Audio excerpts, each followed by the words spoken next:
To configure the alarm security system, double-click on your Zigbee hub, security module, or SMS module, depending on which TIS security module is installed in the project.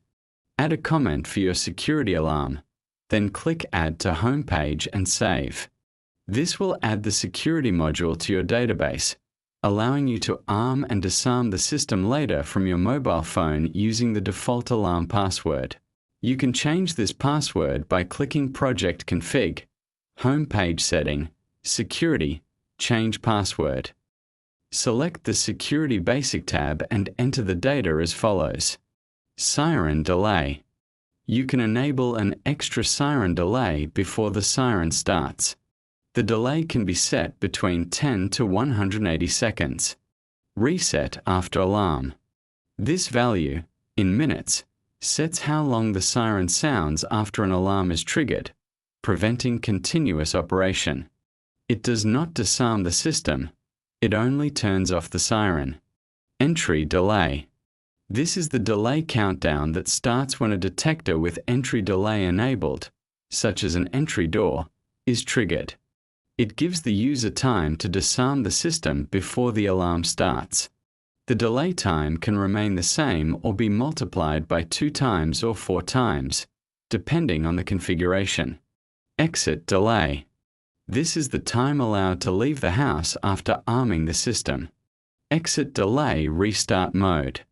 If enabled, the exit delay countdown will reset every time movement is detected or a door is opened during arming, until the user completely exits and the exit delay finishes. Console address. Enter the subnet and device ID if you have a wall-mounted console, such as a Luna panel or other screens with security functions.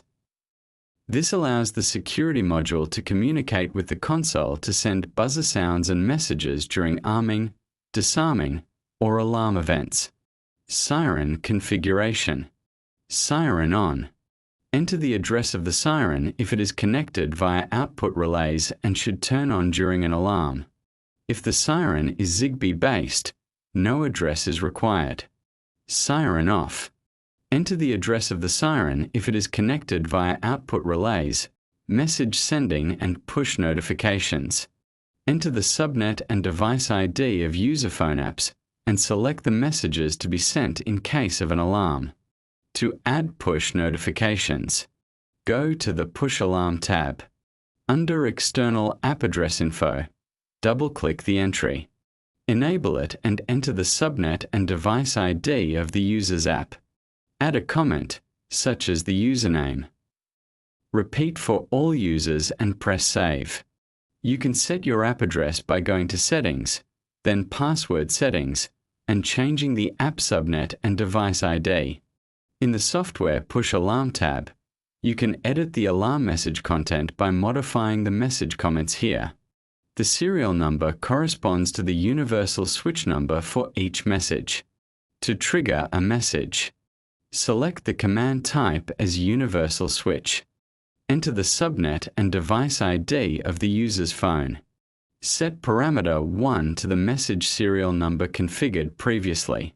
Set parameter 2 on. Burglary alarm. You can add extra commands, such as turning on all lights in case of an intruder alarm. Reset alarm. Add commands to be triggered when the reset alarm time finishes, such as turning off lights that were activated during a burglary alarm. Fire alarm.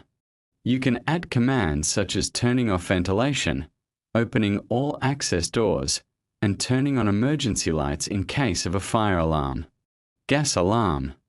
Add commands to turn off the gas valve or perform other actions when a gas leak is detected. Bypass message. This command is used when an arming error occurs because auto bypass is disabled and some zones, such as doors, are still open during arming. To configure bypass settings, click on Security Bypass. Disable Auto Bypass. Enter the subnet, device ID, and zone number of all zones that must be closed before arming, for example, all doors. In this example, A message will be sent to the user's phone indicating that some doors are open. If the user attempts to arm the system while doors are open, they will receive this bypass error message in the mobile app. You can also add extra commands for panic alarm, arming, and disarming.